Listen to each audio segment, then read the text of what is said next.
Welcome back to my channel. It's gonna be a chilly day today, so let's make this delicious beef stew.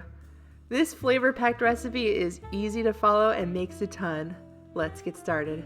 First thing we're gonna do is cube up this chuck roast into bite-sized pieces, roughly about 1.5 inch cubes. Pat your cubes dry with a paper towel, and to a hot pan, add in 1 tablespoon of olive oil. We're gonna sear our cubes for just a few minutes on all sides.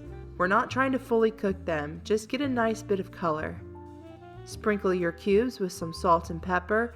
Just a nice even sprinkling will do. Since we have a lot of cubes, we're gonna do this in batches so we don't crowd our pan. Once all of our cubes are seared, we're gonna dump them into our crock pot. And don't worry, the beef will fully cook in the crock pot by the time we're done. Now we're going to chop up our onions and celery. You'll want about 1.5 cups of onions and 1 1/4 cups of chopped celery. I'm not too worried about the exact measurements with this onion, but I'm going to chop it up and use the whole thing.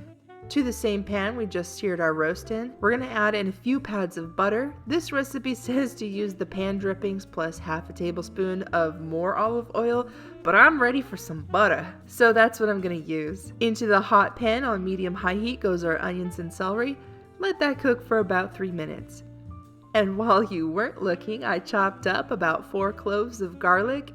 Add that to the pan as well. It doesn't take long for garlic to cook, and if we're not careful, it could burn, which we don't want, so be sure to stir frequently. Now we're going to add in 1/4 cup of tomato paste. Mix, mix, mix. Add in 1 cup of beef broth. I couldn't find my 1 cup measure, so I'm using my 1/2 cup here. In case you were wondering why it looks like I'm adding 2 cups of broth, I promise you I'm not. It's just 1 full cup. Add in 1 tablespoon of Worcestershire sauce.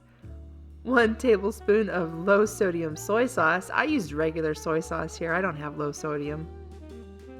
1 tablespoon of fresh thyme. I'm using 1 teaspoon of dried thyme instead, and 1 sprig of fresh rosemary. I'm using a little less than 1 teaspoon of dried rosemary.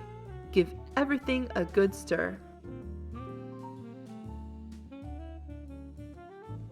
Now we're going to get our carrots and potatoes ready. The recipe says to peel and chop both into chunks. Again, we're looking for bite-sized pieces. Once the carrots and the potatoes are ready, add in your potatoes followed by your carrots.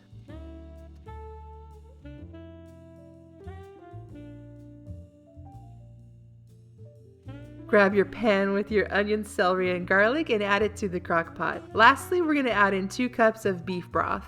Cover and cook on low heat for 7 to 8 hours. You can turn it on high if you want a shorter cook time. If you're going to do that, I would check it at the 4-hour mark.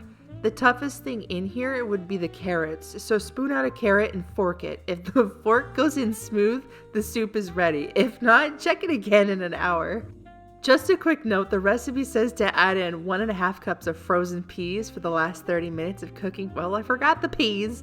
Oh well, it's still just as delicious. As a side note, if you prefer a thicker stew, you can make a slurry with 1.5 tablespoons of cornstarch and 1.5 tablespoons of water.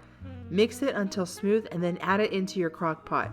Give it about 30 minutes to thicken up. I like this stew as it is, so I wouldn't change a thing, but that's just me. I will leave a link to the recipe in the description box below for those of you that are interested. Thanks for watching, and if you like this video and would like to see more, please like and subscribe to my channel.